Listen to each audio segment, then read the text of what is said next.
hvala za vabilo in za to velikodušno najavo. Zdaj mi bo pa v bistvu najtežje preiti v ta nek tok oziroma flow ali pa te neke struje, ki sem jih za to srečanje pripravila, pa seveda niso samo odvisne od mene. V bistvu tok je zame neka taka zelo pomembno gibanje, ker se v nekem srečanju to gibanje oziroma ritem teh gibanj v srečanjih se potem začnejo lahko uglaševati. Okvir tega današnjega dogodka se mi je zdaj primeren, da se mogoče malo razgovorim, kaj mislim sploh o tem, ko govorim o srečanju s slikarskim delom, torej o srečanju s slikarskim delom kot slikarka, pa tudi kot gostja. In s to temo srečevanja s slikarstvom se v bistvu ukvarjam zdaj zadnji 2 leti na magistrskem programu na Dunaju. In čeprav se zdaj v zadnjih 2 letih večinoma ukvarjam z jezikanjem oziroma z govorom ali pa z artikulacijo, nekako mislim ali pa upam oziroma si želim, da so moje slike vsem bolj uspešne v zapeljevanju, kot sem to jaz, ko govorim o njih. Je pa tudi res, da sem v teh zadnjih 2 letih ugotovila, da se te 2 zadevi sploh ne izključujeta, torej govor o delih, pač govorjenje o delih in samo slikanje, ampak ravno nasprotno, da je način, na katerega govorimo o slikah, nekako tudi določa njihovo prihodnost oziroma določa tudi oziroma sooblikuje prihajajoče slike. In to se mi je v bistvu prvič prikazalo v nekem takem settingu, kot smo zdaj na akademiji, ko sem študirala še v Münchnu. In prišlo je pa iz nekega nelagodja ali pa nerazumevanja ali pa tudi nezadovoljstva v končni fazi, kako mi o teh slikah govorimo v našem razredu na slikarskem oddelku. In v bistvu sem pa po 2 letih, najprej sem bila itak čisto zapeljana, ampak potem sem nekako po 2 letih ugotovila, da v bistvu pa jaz tudi, ne samo ostali, da vsi nekako zelo zlahka posegamo po nekih že obstoječih formulacijah, ki slonijo več ali manj na tem razmerju ali, in jih nekako mečemo noter v naše pogovore kot neke statične točke ali pa kot neke statiste, za katerimi se potem skrivamo. Mi smo neki igralci in pa imamo te neke pojme, ki jih vržemo in potem se skrijemo za njimi. In ta klasičen repertoar pojmov bi bil zdaj, ne vem, abstraktno, figurativno, konceptualno, ekspresivno, površinsko, globoko, gladko, empatično, kristalno in pač take neki pojmi, ki se jih zlahka v bistvu postavi v neko nedorečeno pozicijo. In pač v bistvu s tem nekako ločeno nagovarjajo formalne, materialne in vsebinske znake v slikah. Slike, ki delujejo oziroma ki pa mene zanimajo, če rečem bolj skromno, se pa dogaja točno v tem nekem gibanju med temi statičnimi točkami, torej med tej neko abstrakcijo in figuracijo ali pa med empatijo in med empatičnostjo in neko kristalično, hladno površino, in to gibanje nekako zaniha tudi moje telesne strune, pač nekako začnem, ko se to zgodi, ker je to kot nek tak meč, kot bi se reklo v zdaj nekem vsakdanjem jeziku, in potem se v tem srečanju nekako začnejo tudi to gibanje nekako zaniha tudi moje strune, V bistvu se te slike lahko samo artikulirajo med temi točkami, In zato za ta občutek oziroma za to srečanje je Paul Klee, o tem srečanju je Paul Klee v bistvu zelo veliko tudi pisal, ne vem, koliko ste vi seznanjeni s tem umetnikom, mislim, da je tudi pač dosti znan izven nemško govorečega prostora. Pa ga bom zdaj kar citirala iz njegovih zapiskov, pač nekih takih, zapiskov in predavanj na Bauhausu. To je taka super zbirka pač tekstov, ki se imenuje Misleče oko.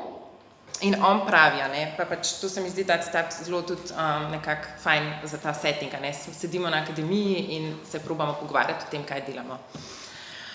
In pravi: študija ustvarjanja se ukvarja s potmi, ki vodijo do oblike. To je preučevanje oblike, vendar poudarja poti do oblike in ne oblike same. Ideja o temeljni gibljivosti, obliki s podpovršinskim tokom živih funkcij. Tako rekoč funkcija, sestavljena iz funkcij.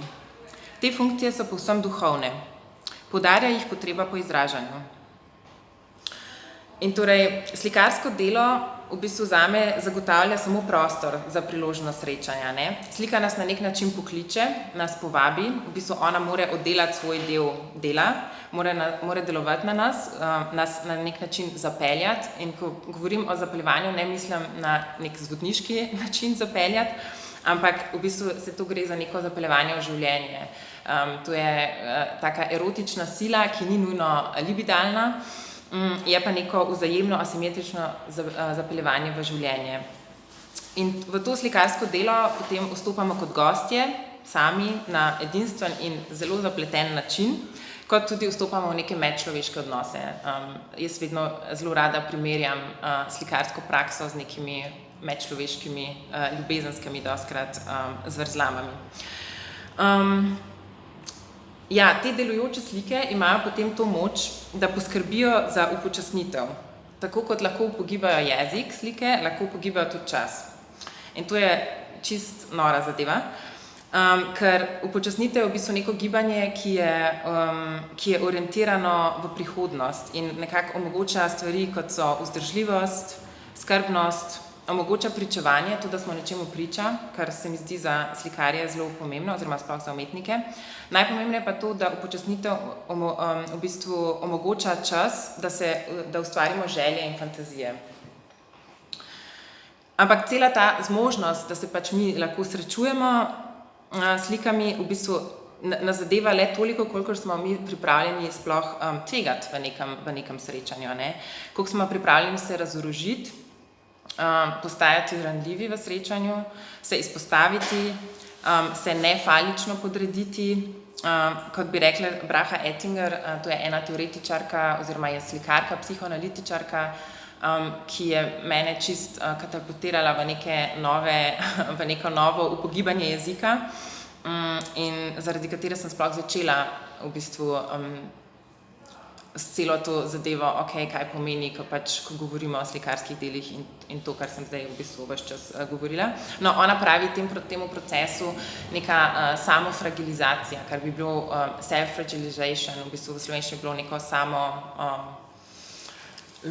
lomljivost, lomljenje, kar zveni sicer zelo boleče, ampak mislim, to soočanje s slikami ali pa neko srečevanja so dostikrat zelo boleče ali pa traumatično.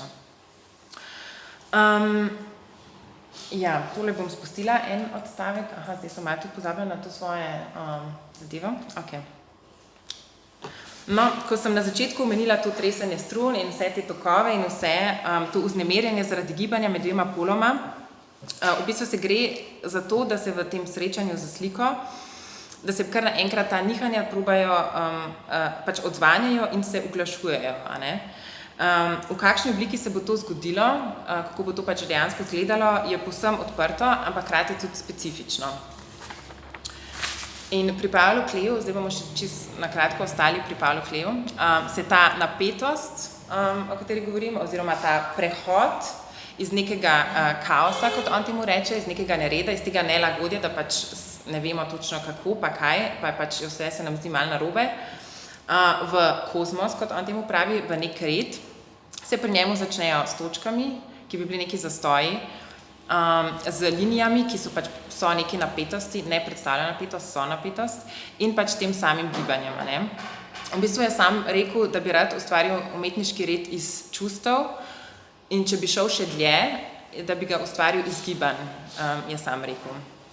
In pa še enkrat citiram Kleja, oziroma bolj ali več ponavljam to. Za napredno razslojenost je značilen vlek od zunaj navznoter. Oblika ustvarjena na površini temelji na funkciji. Duhovna funkcija zahteva izraz, kot že vemo.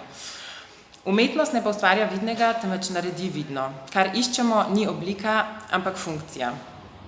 In zdaj bi pa še en del v bistvu citiral, v bistvu se gre mi samo za en končen stavek, ki ga je on rekel in ki je v bistvu v meni nekako odzvanja že odkar sem videla njegovo razstavo leta 2018 v Münchnu, v Pinakotekah. Ampak da lahko povem ta stavek, bom še citirala, oziroma bom naredila uvod iz poglavja Ritournelle, iz Tisoč platojev, Deleuze in Guattari, ki se mi zdi, da zelo lepo v bistvu upeljeta to njegovo zadnjo misel. Umetnik oziroma umetnica usmerja svojo pozornost k mikroskopskemu, k kristalom, molekulam, atomom in delcem, ne zaradi znanstvene skladnosti, temveč zaradi gibanja, zaradi ničesar drugega kot eminentnega gibanja. Umetnik oziroma umetnica se odpira v kozmos, da bi sile koristila ali pa upregla v delu, brez katerega bi bilo odpiranje v kozmos le sanjarjenje, nezmožno razširitve meja Zemlje. To delo zahteva zelo preprosta, čista, skoraj otročja sredstva, a tudi sile ljudi, česar še primanjkuje. In ta sila ljudi, česar nam še primanjkuje, je mene v bistvu, ta misel me je zelo ganila in iz katere sem v bistvu potem tudi zaključila, da je ta zmožnost povezovanja s kozmičnim, kot bi rekel Klee, ni toliko vezana na neko specifično prakso, kot na neko specifično čuječnost ali pa občutljivost, ne? In kar naenkrat se je Klee zame premaknil v neko pozicijo medija ali pa posrednika, neke antene, ki je tudi nastopa v naslovu današnjega predavanja, ki sprejema in oddaja, oziroma Klee je te kozmične sile v risbah kanaliziral, jih je v njih na nek način pač krotil, kot tudi opažata Deleuze in Guattari. Jih je upregel. Še ena slika Kleeja. No, približno, istočasno pa njegova sodobnica Emma Kunz, ki je pa skoraj zagotovo ne poznate, ki je tudi pač delovala v Švici, Klee je tudi Švicar, in ona je prav tako uporabljala kozmične sile in sicer na malo drugačen način. Emma Kunz je bila zdravilka in tako tudi gleda, mene bi bilo malo strah, če sem iskrena. In njena praksa je pa bila... Prosim? Aha. A vas na koga spominja? Ja. Ok, in Emma Kunz je nad listom je v bistvu z nihalom iskala žariščne točke in brez prekinitve risala te diagrame, ne? Tudi več dni zapored, do neke popolne fizične izčrpanosti, v bistvu je bilo to kot nek tak trans ali pa meditacija. In v bistvu rezultat tega so te abstraktne risbe, ampak te abstraktne risbe niso, pač se nekako ne povzdigajo kot nekaj duhovnega nad neke materialne procese. Te diagrami so v bistvu neposredni rezultat vseh teh telesnih procesov, ki jih je pač Emma Kunz zopet usmerila tja, odkuder izhajajo, v neko zdravljenje drugih, ne? In kar mene v tovrstnih praksah zanima, je pač to ustvarjanje po tem ključu medija, ki je povezano s potrebo po uglasitvi s tem kozmičnim svetom, če pač ostajam v vokabularju od Kleeja, in celjenjem travm, ki jih neizogibno prejemamo ob izstopu iz nas samih. Torej, če se odločim nekako, da grem iz sebe, da se prepustim neznanemu, da v bistvu v končni fazi zaupam, tvegam svoje meje in omejitve, kljub temu, da ni v bistvu nobenega zagotovila, da se bo to kakorkoli uspešno izteklo za nas. Isto spet neko primerjavo, neko paralelo definitivno vidimo tudi v nekih medčloveških odnosih, ne? In to zaupanje je v bistvu predpogoj za kakršenkoli nadaljnji preobrat. Je v bistvu neka zelo taka radikalna zmožnost v ljudeh. Ok, in preden v bistvu vam predstavim ostale današnje antene, ki so pač površinsko čisto drugačne kot Klee ali pač Emma Kunz tudi, se bomo ustavili še pri meni v ateljeju in verjetno je postalo že nekako očevidno ali pa sluševidno, da slikarsko prakso dojemam kot precej neko široko dejavnost, ne? To dotikanje slikarske podlage z rokami ali pa kakšnimi drugimi slikarskimi pripomočki, pač to dejansko slikanje, je pač najbolj očividen in hkrati najbolj misteriozen, najbolj skrivnosten del cele te slikarske prakse. Ampak za vsemi temi kretnjami je res veliko sorodnih operacij, ki se jih v bistvu ne da ločiti od njih, oziroma ravno zaradi njih te kretnje niso samo kretnje, ampak v bistvu postajajo procesi. In kar jaz danes se mi zdi nagovarjam, so mogoče te sorodne operacije za tem dotikanjem platna. Na zdravje. Tudi jaz se v bistvu rada potem nekako predstavljam, da po svetu hodim kot neke vrste antena. In hočeš nočeš se antene vedno pustimo slepiti materialom, se predajamo tujim gibanjem, postajamo ranljive, v nekem simbolnem smislu oziroma v jeziku Brahe Ettinger postajamo noseče oziroma nosimo neke sledi drugih ljudi, psihe tega drugega in jih nekako tudi v bistvu potem preoblikujemo v nekem samopogovoru, v slikarski praksi, ki pa pač kar naenkrat hoče biti deljena. Te delčki, ki jih v bistvu mi ponotranimo v tem monologu, pač nekako hoče priti potem tudi na plano. In v bistvu zdaj sem si to je nek moja izmišljotina, ki zdaj ne vem še čisto, če drži vodo, bomo videli, ampak bom poskusila. Ti monologi, o katerih govorim, oziroma pač ta ateljejska praksa, ki ni nujno vezana na atelje, torej pač pozabite, da sem rekla ateljejska praksa, pač ti monologi so sestavljeni iz vseh srečanj, ki sem jih parcialno ponotranila. Tako rekoč, nismo še tam. Tako rekoč je monolog pogovor s svetom. In sicer tako, da se ne podrejamo izenačevalnemu načelu menjave besed, pač pa vztrajamo na teh neenakostih in nerazumevanju. Monologe si lahko tudi delimo, so pa vedno radikalno drugačni od dialoga. In sicer ne v obliki, ampak na tej ravni silnic. In razlikuje se pa ravno v tem prehajanju iz te neurejenosti, ki se v bistvu v monologu lahko odpre kozmični zavesti. In to govorjenje, ne glede je to dialog ali monolog, je vedno sestavljeno iz možnosti odgovarjanja, torej pač, da odgovarjam, da sem odgovorna, ki je recimo ki bi bilo v nekem diagramu monologa na čisto drugačni poziciji kot v nekem diagramu dialoga. In cela ta zadeva z monologom, dialogom me je pač čisto totalno usekala, ker sem pripravljala to zadnjo razstavo v galeriji Simulacr. In sem prebirala fragmente ljubezenskega diskurza in en izmed teh ključev v tej knjigi v bistvu zelo lepo oriše to razliko med monologom in dialogom in kaj v bistvu mene zanima na monologu, oziroma zakaj se poskušam izogniti dialogom. Ne vem, če poznate, kako je sestavljena ta knjiga, pač to so različna gesla, različni ključi iz ljubezenskega diskurza dejansko, oziroma pač neke besede, ki jih ljubimci in ljubimke pač uporabljajo v teh erotičnih srečanjih. In figura, ki me je obsedla, se imenuje narediti sceno. Figura se nanaša na vsako sceno v gospodinskem pomenu besede, kjer se izmenjujejo vzajemni ugovori. Če se dva subjekta prepirata tako, da urejeno menjavata replike, zato da bi imela zadnjo besedo, sta že poročena. Zanju je scena uveljavljene pravice, praksa govorice, katere solastnika sta oba. Vsak pride na vrsto, pravi scena, kar pomeni nikoli ti brez mene in obratno. V tem je smisel tega, čemer eufemistično pravimo dialog. Ne poslušati drug drugega, temveč skupaj podrediti egalitarnemu načelu razdelitve besednih dobrin. Partnerja vesta, da je spopad, ki se mu predajata in ki jo ne bo ločil, tako nedosleden, kakor kakšen perverzen užitek. Scena bi lahko bila način uživanja brez tveganja, da spočnemo otroke. S prvo sceno se je govorica odpravila na dolgo pot vznemirjanja in nekoristnosti.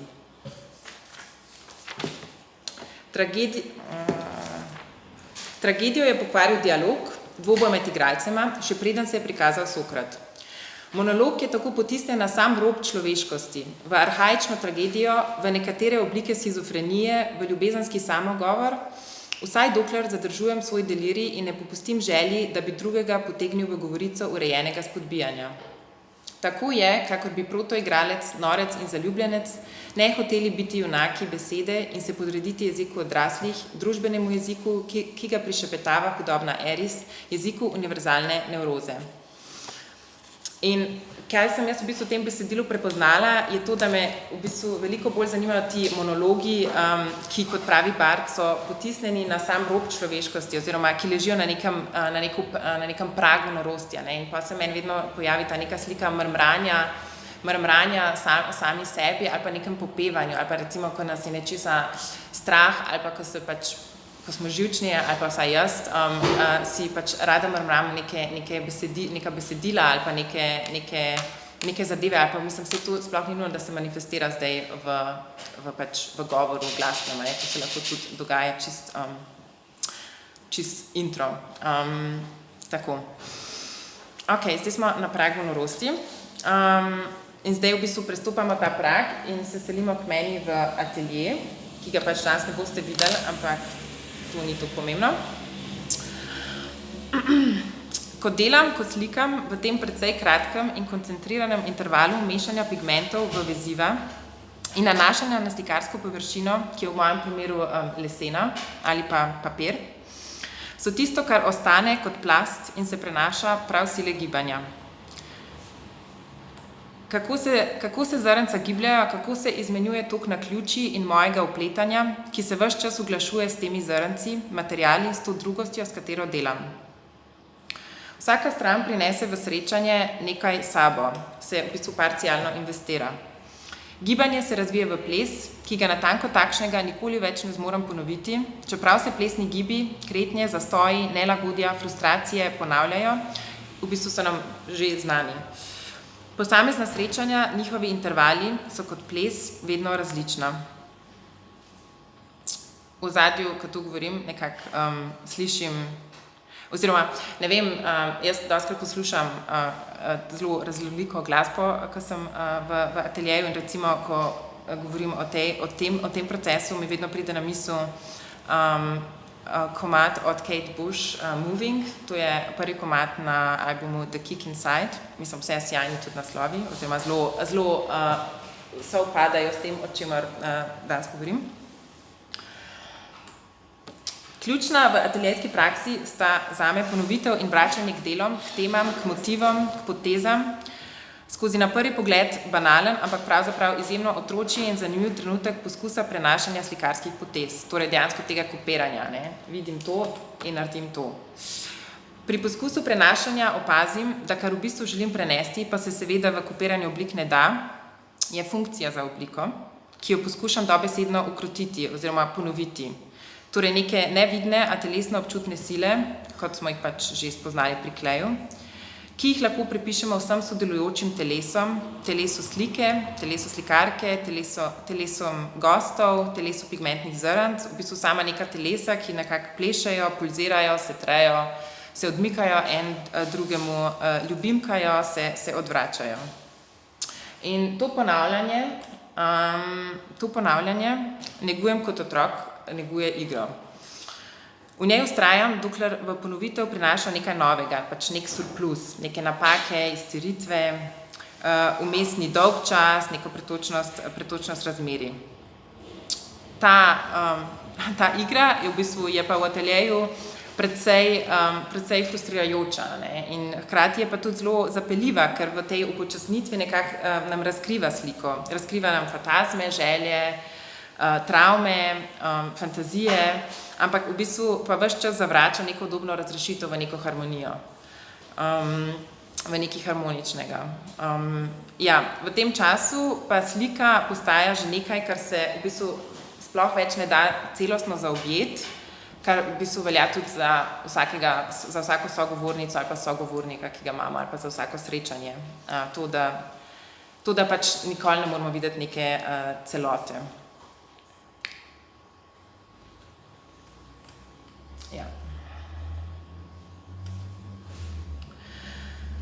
V tej vaji lahko prenašam razmerja sil in z njimi nekaj počnem, jih do neke mere usmerjam, tako kot tudi one usmerjajo mene.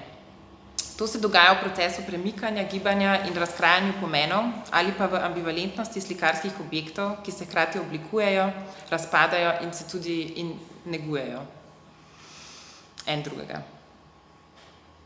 Namesto, da postajanje oblik obravnavam z vidika forme, jih prenašam z vidika njihove materialnosti. Pri tem so abstraktne povezave in odnosi tudi razumljeni kot materialni. V slikarstvu je morda bolj kot drugod jasno, da so prav materialnosti tiste, ki sooblikujejo mišljenje in da obstaja več ravni nagovarjanja telesnosti. V teh različnih ravneh, plasteh slike v bistvu pride do prerazporejanja sestavin in povezav neke dane slikovne situacije, tako, da se iz tega lahko ustvari nekaj novega. Torej, nekako jaz temu rada rečem, da v različnih plasteh slike različne stvari zorijo, kot recimo zorijo sadeži in pač potem pride do nekega prerazporejanja vseh teh komponent noter. O tem se je tudi zelo lepo razgovoril Francis Bacon v intervjuju z Davidom Silvestrom. Ja, vseeno bom prebrala, ker je ful kratek odgovor in je pa zelo v bistvu hvaležen kot neka odskočna deska zdaj zame, ker sem se malo izgubila v branju, kot opažate, ampak se bom prišla nazaj. David Silvester vpraša: ali se zavedate, kdaj nastopi trenutek, ko začnete slikati spontano in vas stvar potegne vase? Zdaj smo že pri njemu. Zdaj Francis Bacon odgovarja. Nehoteni madeži so zelo pogosto veliko bolj sugestivni od drugih in to so trenutki, ko čutiš, da se lahko zgodi karkoli. To čutite medtem, ko delate te madeže? Ne, madeži so že narejeni in stvar pregleduješ, kot bi nekakšen diagram. In vidiš, kako bi lahko v ta diagram postavil najrazličnejše tipe obstoječega. To je zapleteno, ne najdem pravih besed. Ampak gre za to, če denimo delaš portret, da si morda enkrat nekam postavil usta, skozi ta diagram pa ti naenkrat postane jasno, da bi jih lahko predstavil na drug konec obraza. In na neki način bi strašno rad, da bi ti na portretu uspelo narediti iz videza nekakšno Saharo, da bi ga naredil povsem podobnega, pa vendar takega, da bi se zdelo, kot da so na njem saharske razdalje. Malo sem jih dala osušila samo, in kar se mi zdi tako emblematično na tem, oziroma kar se mi zdi, da Francis Bacon nekako s tem pove in kar v bistvu tudi mene zanima zdaj v tej svoji neslavni magistrski nalogi, ki jo zdaj poskušam končno dokončati, ampak se vidite, da je ful enih fragmentov, ki se mora zdaj počasi povezati v neki, iz tega mogoče spet v neko šalčko. Torej, da bi se nekako izognili tem reprezentacijam ali pa upodobitvam, kar je v bistvu Bacona ves čas ful matralo, ker on je v bistvu na nek način poskušal spet se ves čas spraševal, kako lahko ustvarim figuro, kar je v bistvu za slikarja tako nek temeljni problem ali neki, ali neki je definitivno. In kot Bacon pove, v bistvu lahko oblike v samem slikanju in pa tudi v govorjenju oziroma pisanju o njem zastavimo diagramatično, torej kot nek prikaz razmerij sil, značilnih za neko ureditev oziroma formacijo. To pa deluje le, dokler razumemo diagram, ne kot nek zaprt sistem izmenjave, ampak bolj kot nek nestabilen fizični sistem v stalnem neravnovesju. Torej, dokler je nek ta horizont, ko se stvari lahko preoblikujejo, še čisto odprta. Torej, na nek način, dokler dopuščamo ta naključja in o tem nekako to zmožnost izbiranja, odgovarjanja teh čuječih anten.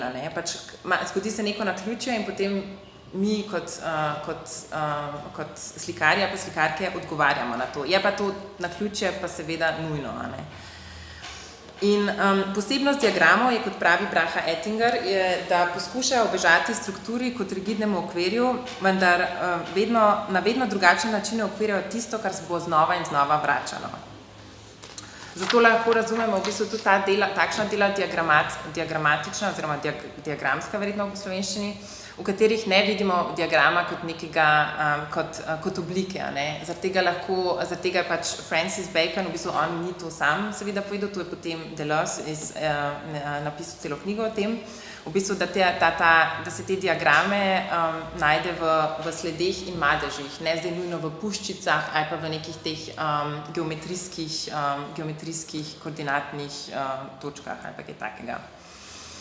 Slikovna komponenta je pa pri tem vedno večpomenska. Zdaj bom pogledala na uro, ok, moram malo pohiteti. Dobro, gremo naprej, oziroma gremo nazaj v moj atelje. Slikam ne dajem naslovov, razvrščam jih v serije, ki jih načeloma suhoparno naslavljam po vrsti pigmenta, ki ga uporabljam, oziroma ki je na nek način postane v glavni vlogi. Pa imam te grafitne, kadmijeve serije in pigmentne skulpture, ki so poimenovane po številki artikla pigmenta in take pač zelo formalistične zadeve. No, potem sem se pa lani srečala z deli Matije Skurjenega, ki ima res sjajno ime tudi, in odprl se je nek nov kanal, ki ga bom zdaj v tem drugem delu predavanja poskušala deliti z vami. Ta tok je zdaj že zelo svež in v bistvu čist v tem znamenju tveganja. Naslov serije je pa zaradi tega srečanja z Matijo tudi malo manj konzistenten, torej ne gre se za kadmij, grafit, titan in tako, ampak naslov serije se imenuje Glinen vrt se razbije. Okay. Lanskega maja sva se z mamo odpeljali v Trebnje, v galerijo likovnih samorastnikov na razstavo Matije Skurjenega z naslovom Sanje in nadrealistične slike. Srečanje z njegovimi deli je potekalo v znamenju takojšnjega kozmičnega združevanja. Njegove slike so me žgečkale na ravno pravšnjih mestih. Lahko preberejo naslovi slik, če ne jih bom jaz prebrala, ker so pomembni. Sanjal sem, da sem se zbudil gol pred Meštrovićevim ateljejem. Matija Skurjeni je človek, ki je slikal skoraj izključno svoje sanje. Preden je zjutraj odprl sočne veke, je na kos papirja na slepo, hitro z nekaj potezami narisal bistveni del svojih sanj. Sanje imajo to lepo človeško lastnost, da so skane iz krhke snovi, ki v pospeševanju dneva zbledi. Slikar, železničar, rudar, pastir in antena, vse to so bili njegovi poklici, je sanje zatorej še v snu, dokler se mu popolnoma ne izbrišejo iz spomina, zabeležil. Šele ko je v temi dokončal to grobo risbo, ki bo kasneje služila kot opomnik, je končno odprl veke in okna. In ko sem pisala recenzijo te razstave za Radio Študent, sem tudi jaz sanjala. In sanjala sem, da je z lesene mize na tla padel glinen vrč in se razbil. Iz črepin sta pricurljala kislo mleko in jagodna marmelada. Trik teh sanj je bil pa to, da se ti dve substanci nista pomešali. In to nemešanje se mi je zdelo, mi v bistvu sploh ni dalo miru in je nekako ves čas odzvanjalo, ampak sanje so se vse nekako polekle, ker jih pač nekako nisem mogla jemati toliko zelo resno še, razen v svojih urah psihoanalize. In vse to, pač te sanje so nekako ponikljene, dokler nisem spet slučajno pogledala enega filma, torej Derek Germanov film Caravaggio, ki ga zelo priporočam, v katerem slikarjev zvesti pomočnik razbije vrt z vodo, kar naenkrat so te sanje priplavale na površino. Par dni kasneje v ateljeju po nesreči razbijam skodelico za espresso, ki je zdaj tukaj, in te ljudje, ki uporabljate pigmente, ne vem, če tudi vi jih shranjujete v take stekleničke, in potem sem to skodelico spravila, v bistvu shranila na tak način, kot bi shranila pigment. In ta vrt se mi je nekako razbijal tako rekoč pred nosom in pa tudi za očmi in mislim, da mi je pač postalo nekako jasno, da moram to razbijanje vrča naslikati. In nastajala je serija slik, s katerimi sem bila, ki se mi je v bistvu zdela kar uspešna.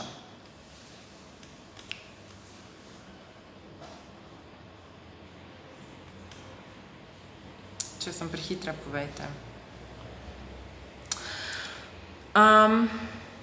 Ko sem pa pred nekaj tedni prestopala v Gradcu, sem 2 sliki iz te serije, ki jih tudi nisem uspela fotografirati, sem pozabila na vlaku.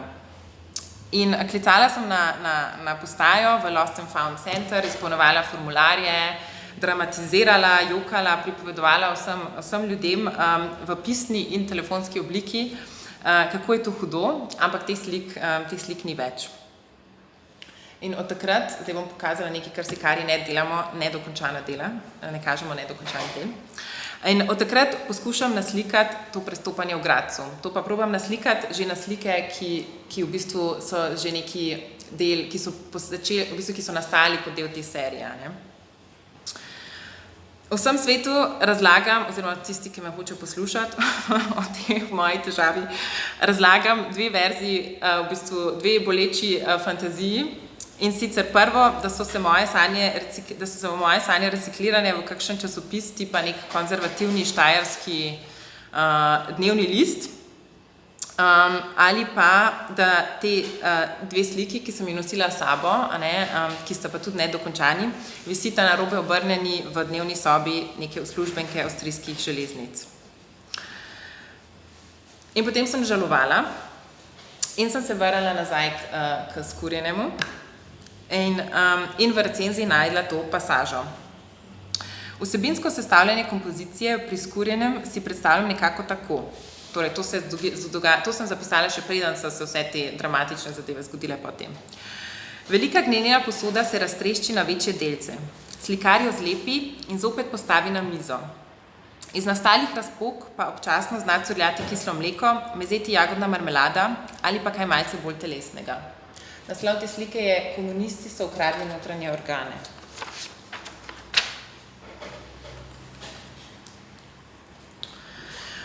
In kar mislim, da je zame postalo razvidno iz te zgodbe oziroma iz te serije Glinen vrt se razbije, v bistvu, kar je mogoče bolj razvidno za vas, je zdaj to neko, na kakšen način se jaz prepuščam procesu ali pa predmetu in pa tudi prisilim ta predmet, da z mano na nek način spregovori.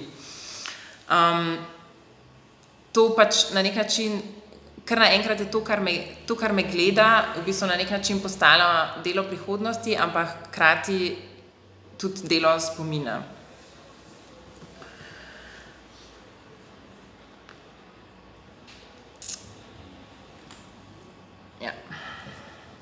Matija Skurjeni se ni zadovoljil s tem, da bi slikanjem svojih sanj posredoval njihovo nenavadnost, čudnost, tujost. Kot da bi ga zanimala le prava teža sna, ki določa gibanje sanj in kot da se le iz takšnega gibanja lahko osvetli resnične dele življenja, ki pač radi ostajajo nekako bolj skriti. Radovan Ivšič, Matijev prijatelj in mecen, mu je ljubkovalno pravil rudar sanj. In zaključil, kako je Matijeva slikarska pot iskanja svetlobe sanj.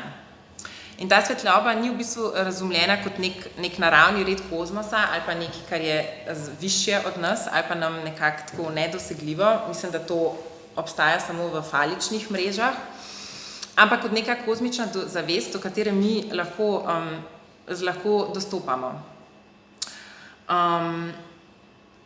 Matiji Skurjenemu je slikanje omogočilo, da vidi v dele matrice, kjer svetloba sanj upletenim življenjem vrača enega izmed mnogoterih težišč.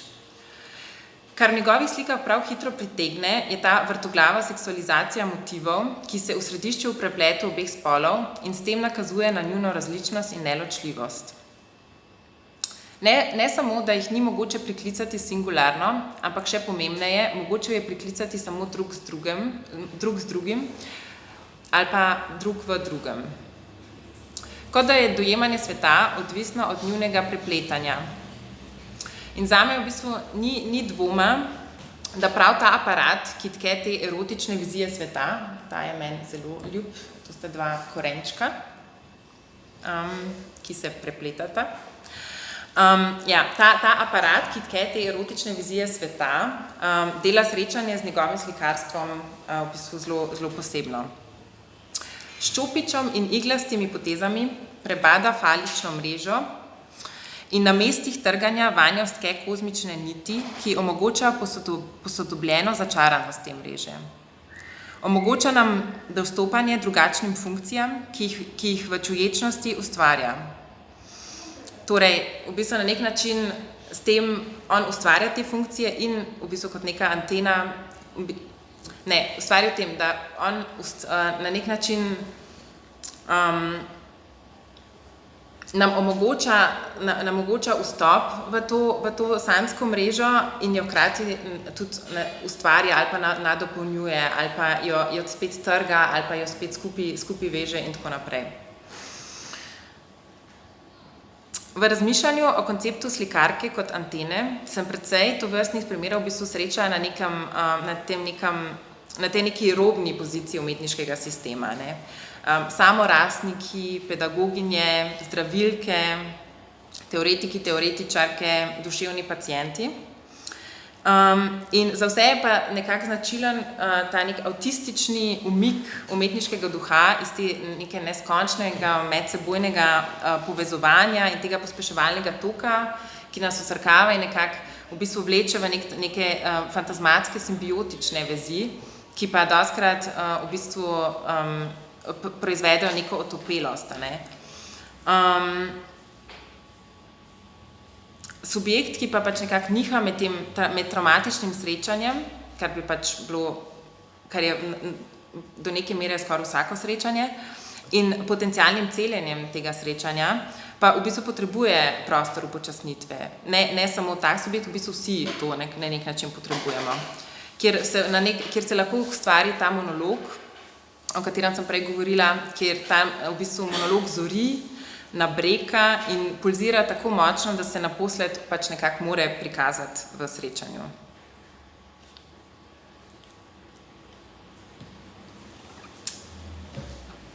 Okay. Poteza s čopičem je ritmična, ne diagramska. Ko se enkrat pojavi, lahko postane tudi diagramska. Pigmenti kot svetloba so prav tako ritmični. V bistvu mene nekako ne zanimajo neke pobarvane oblike, kar verjetno nobenega slikarja ali pa slikarke ne, ker v bistvu ne navdihujejo, ne. Navdih je v bistvu nekaj tako neposrednega kot dih, pač te zadane in kar naenkrat v bistvu sploh ne opaziš, ampak je pač vedno prisoten in daje nek ritem. Figuri nista ne subjekt, ne objekt, ampak sta dve erotični anteni, ki se odpirata odmikajočemu se obzorju in na poti locirata soobstoj druga z drugo. Takšni anteni omogočata tudi prihod iz ene na drugo raven. Slikarka antena usmerja in preoblikuje valove kot odzven tega, kar sem jaz in tega nečesa tujega, vseh teh delčkov, ki pač niso jaz in ki sem jih jaz nekako ponotranila, ampak nikoli dejansko ne postanejo del mene, nikoli se to ne zlije skupaj, vedno so drugačni, ne? Vedno ostajajo drugačni. V različnih intervalih slikarske prakse postaja umetnica mestoma gostja, mestoma gostiteljica. Glede na srečanje je v bistvu slikarka lahko zdravilka, lahko je pa tudi pacientka. Kar je neka lastnost, ali pa kar se meni zdi zelo pomembno, je to, da slikarka nikoli ne podcenjuje svoje goste. To tudi ne smemo delati, tudi če nismo slikarji. Gostoljubno razmerje je nepredvidljivo, tvegano in lahko zlahka zdrsi v neko retrogradnost ali pa v nek tak zelo obskurne ali pa recimo temu konzervativne vode. Gostoljubni odnosi so izdajajoči, travmatični, boleči, lahko so tudi psihotični, vkolikor srečanje ne pustimo odprto za morebitna preoblikovanja, v katerih se z drugostjo zbližujemo oziroma združujemo v razliki. In k gostoljubju sta mi pa v pripravi na to predavanje posvetili dve prispodobi. Verjetno ste že ugotovili, da rada govorimo o prispodobah. Prva prispodoba nekega obiska bi bilo to, da obisk lahko skipi, kot skipi mleko na štedilniku, ko ga pustimo pač v tem kuhanju samega, oziroma ko nanj pozabimo. Lahko je pa tudi, obisk je pa lahko tudi tak kot let metulja, ki jih zdaj lahko res veliko vidimo v tem času. Obisk je pa lahko nekako tudi med tema dvema, kipečim mlekom in letom metulja.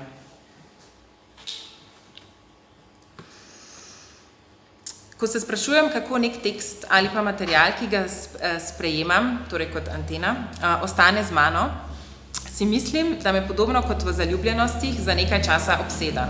Torej, ves čas smo z nečim obsedeni. To so lahko zelo nenavadne stvari. Jaz sem zdaj nekaj časa bila obsedena z Brigitte Macron, z prvo damo Francije. Lahko so pa pač nekaj lahko so obsedenosti s knjigo, pač vse veste, pač obsedenosti. Vse svoje gibanje naravnavam, uglašujem po njenem oziroma njegovem jeziku, kretnjah, smehu, mimikah, iztirih, dokler se ta podreditev, prilagoditev, ples ne spreobrne. In ta prevrat je v bistvu, se lahko dogaja v zelo različnih tempih. Lahko je pač zelo tak ognjevit ali pa zelo kot nek res, lahko se pa tudi zelo počas spreobrne. Ali se zaljubljenost razvije v nekaj daljnosežnejšega, torej odgovornost in odgovornost, ter kar nekako proizvaja tudi neko, kar pač proizvaja tudi neko nastajanje, ali pa, če se izrazim bolj pogovorno, ta zaljubljenost mine oziroma se preoblikuje v neko vrsto avtoerotičnih dogodkov. Če pride do prvega, govorimo o prijateljstvu, ljubezni, ki je svojevrstna ustvarjalna sila v vračanju. To je to, kar bi pač jaz prepoznam potem v nekih delujočih umetniških delih. Ključna razlika med tema dvema je, da je ta prva, torej zaljubljenost, prijateljstva in ljubezni, to je sila, ki je v bistvu orientirana v prihodnost, se uglašuje s tem kozmosom, če se spet vrnem k Leju, medtem ko zabaljevanje brez odgovornosti in s tem tveganja nima takšnega dometa. Pomembno je pri tem nekako poudariti, da sta te obe obliki zaljubljivanja, kar ne vem, kako bi to dejansko prevedla v slovenščino, pa sem pustila v hrvaščini, sta spremenljivi in se v bistvu ves čas prepletata. Tako da nekako si ne moremo predstavljati, da sta v bistvu kadarkoli ločena. Ta zaljubljivanja in te točke odgovornosti in odgovarjanja in tveganja, to ni, mislim pač, kar hočem s tem povedati, pač nekako, če se vrne na to, ni ali, vedno je nekako vmes med tema dvema točkama, med temi obsedenostmi mogoče, Ja, zdaj sem to zelo neposrečeno končala, ampak nimam več nič za prebrati. Tako da bi mogoče odprla s tem polje za vprašanja in kritike in vse, kar vas pač zanima o tem. Mogoče bi sam tudi dodala, da nisem zdaj direktno govorila o dejansko sem najbolj možno probala govoriti neposredno o tem, kar delam, čeprav mogoče to zdaj ni tako zvenelo. Ne vem, mogoče ste si predstavljali, da bom bolj govorila o teh kretnjah oziroma o teh procesih, ki se dogajajo med slikarjem, ali pa da bom tudi pokazala malo več svojih slikarskih del, kar se še vedno lahko zgodi seveda, ampak mislim, da sem poskušala nekako se zlesti sama sebi pod kožo in nekako tudi pustiti, da vi zlezete zdaj mogoče do neke mere pod kožo in postavite vprašanja. Tako da kar sprašujte, če so vprašanja. Hvala. Ne bom jaz dirigiral ničesar, pa bom odprl vsega polje ali pa prostor, da vprašanja izvolite, prosim. Hvala za obisk. Hvala za povabilo. Če smem, jaz bi malo se vrnila na to, kar ste govorila seveda od diagramatiki. Zanimiva tema, ki je seveda zelo dobro razgledil odnosu do Bacona. Mogoče me pa zanima, glede na to, da sta in risba in diagram seveda oba nekako poveže ta element indeksikalnosti. Kako razumete razliko med risbo in diagramom?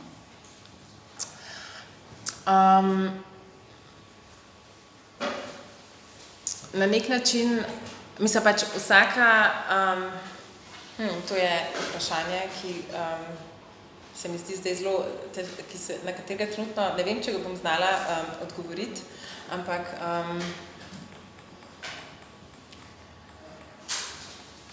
pač ni vsaka risba diagram, oziroma vsak diagram ni nujno, da izgleda na nek način kot risba. Mislim, da gledamo na diagrame, pač, da obstaja neka sorodnost med diagramom pa risbo, je pač izhaja iz tega nekega, iz te neke zgodovine, se mi zdi, da pač diagrami lahko, da nekako diagrami upodabljajo te neke sile, ne? In oziroma, da je to en aspekt gledanja na diagrame, ne. Imamo pa ta drugi aspekt gledanja na diagrame, ki pa pač se bolj ukvarja s to, z samo, na nivoju materialnosti, ne toliko zelo veliko na nivoju znaka oziroma na nivoju jezika. In se mi zdi, da pač da jaz bi mogoče lahko bolj povedala, mislim, to, da jaz recimo v risbah ne iščem toliko zelo nekih diagramov, ali pa se mi ne zdi, da se v njih prikazujejo, ampak se mi recimo zdi, da je to bolj nekako očividno, če lahko tako rečem, v nekih slikarskih praksah, kjer se dogaja ta naključja, ne, tam to sploh možnost, da se pač neka odskočna deska, ne, iz katere je potem lahko nekaj možno, ne? Da je pač to kot neka točka, ki vibrira in iz katere se lahko na nek način zgodi karkoli.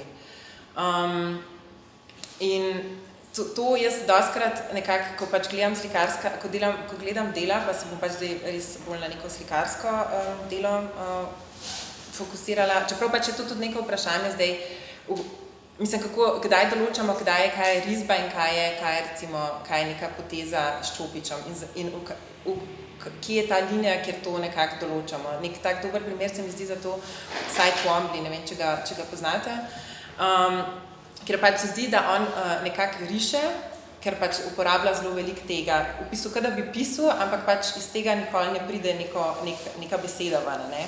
Ampak zdi se pa nam kar, da lahko nekaj preberemo ven iz tega, ne. In ta nek moment, ki pač ni ne risba, ni ne poteza s čopičem, ampak nekako točno neki vmes. Ne? Tako da ne vem, kako bi zdaj, kako ste mislili, a to risba bi pač rekli, kako bi vi zdaj nekako zamejili ta pojem risba, mogoče bi lahko potem bolj natančno odgovorili na to vprašanje. Ne, meni se to vprašanje že zelo dolgo postavlja, kako pravzaprav definirati, ne, eno napram drugemu diagramu in risbo, ne, ker oba imata tudi indeksikalnost, ki je na delu, kako pa dejansko, jaz mislim, da to, kar se pri diagramu bolj vpisuje, je nek sistem, ne. Čeprav kjer Peter Bridge govori o risbi, pa tudi, da je risba nekaj, kar je bliže, kar je prej pisano kot slikanje. Ne? Ja. In ja, ravno tam do simbolnega, ne, to, kar ste govorila pri diagramu, mogoče ravno tudi, kjer vmes bi bila ena taka plast, preko katere bi se bilo treba premisliti, ne. Je dosti kompleksno vprašanje, tako da jaz mislim, da ne vem, mogoče zdaj ne bova našla odgovora. Ne, mislim, da sem zagotovo pripričana, da ne bova našla. Pa ena definicija, ki jo bi bilo fajn, če že tako strokovno za področje, pač preprosto postaviti, ne, pa ker se ukvarjate z diagramatiko, se bi mi zdelo prav precizirati. Okay.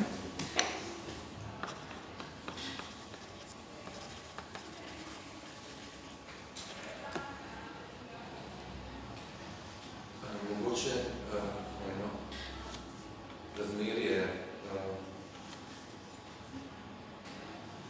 skratka dogodek, obisk, predavanje, predstavitev, mogoče zato, da se tle ostavim v dizajnu tega govorno reprezentacijo, imaš v bistvu praznine vmes, ne, to se mi strašno zgodilo.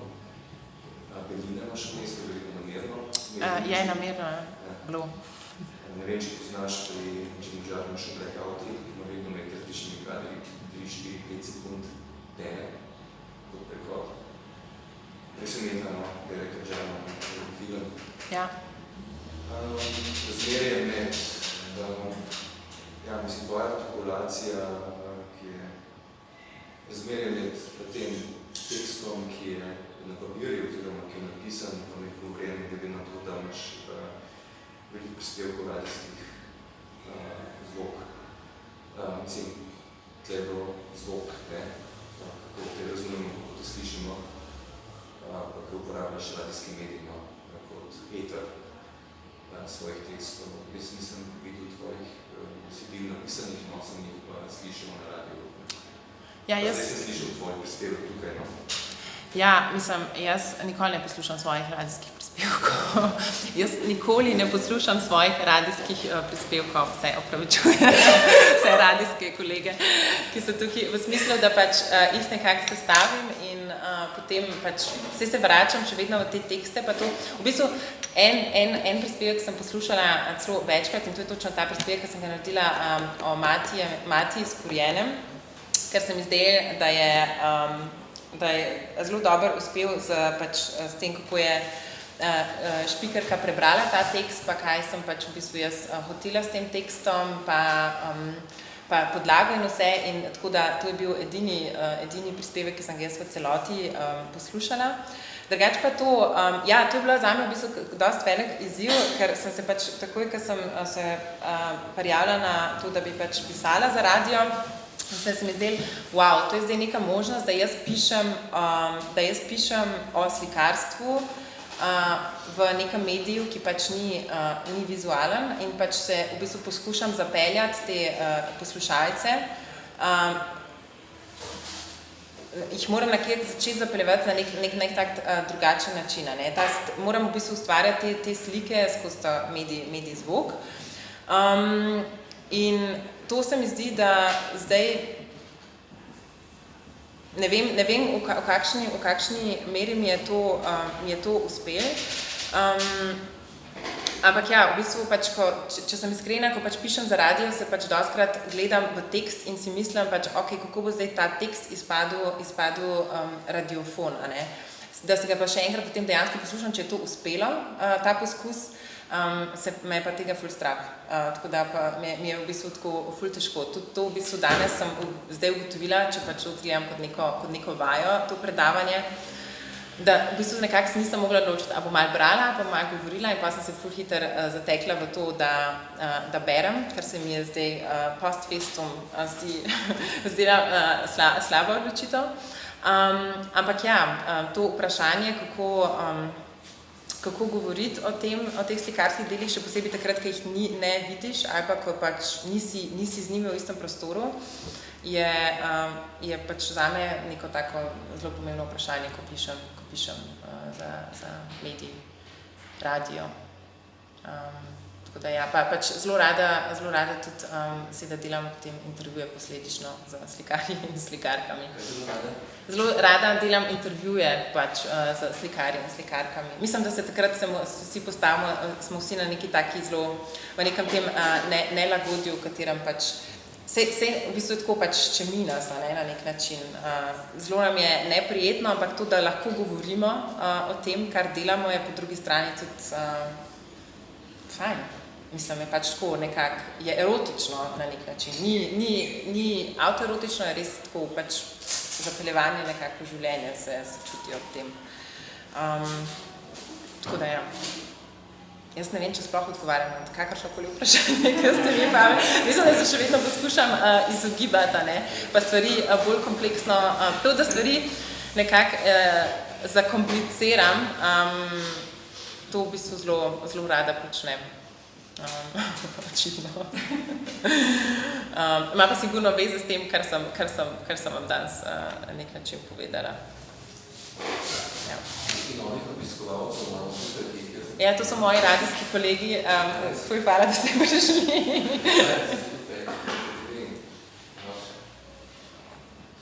Pripeljala samo še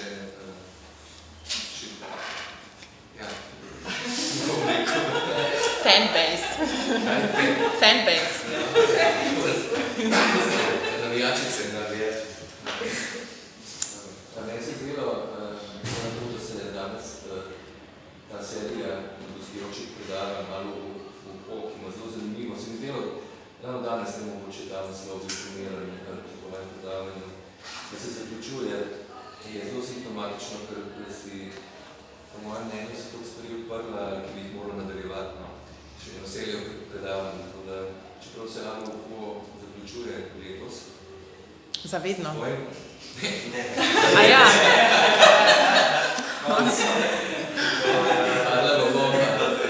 S tabo se zaključuje. Ne pravim, da si ravno tako toliko zadev, upam, da bom daj možnost še tvoj tekst prebrati na papirju, ne samo slišati po radiju. Ja, upajmo. Tako ne vem, kje so tvoje tekste.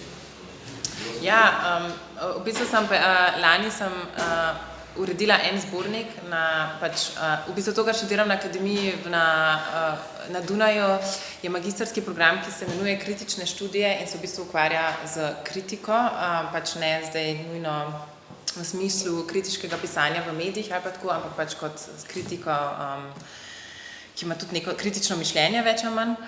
In je to je v bistvu, mislim, da obstaja zdaj 11 let, in smo se odločili, tri smo bile, smo se odločili, da bomo naredili neko tako zbirko tekstov, ker v bistvu vsi so sjajni pisci in pisateljice na tem našem oddelku.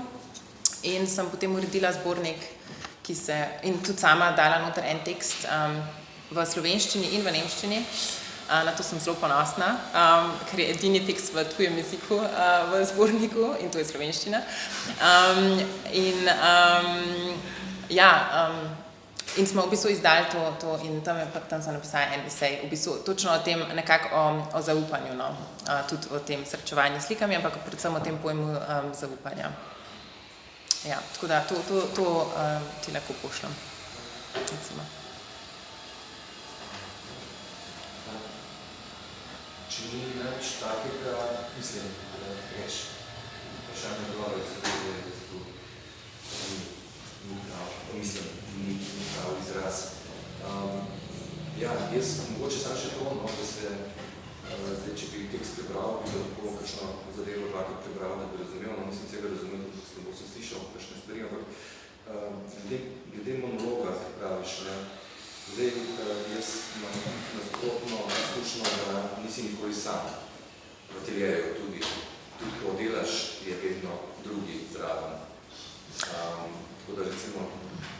Ampak sej, kar sem jaz mislim s tem monologom, je točno to pogovarjanje s tem drugim. Pač, ko rečeš, definiraš monolog in dialog, sem jaz nekako mislila pač ne na to obliki, v obliki tega, da imaš nek dialog, kar bi bil pogovor med dvema človekoma ali nekaj, ali pa neko izmenjevanje odgovorov, ampak na tej neki ravni pač sil, ki so znotraj monologa in dialoga, ne. Monolog je zame, pač, kot sem rekla, nek ta pogovor z svetom, pogovor s temi delci, pač itak, da nisi nikoli sama, ne.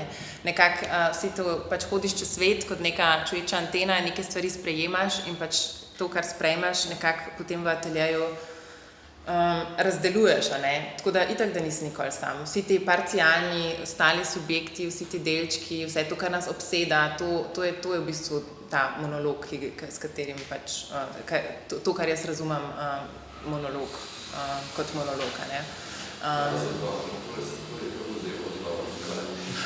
Ok, saj neki.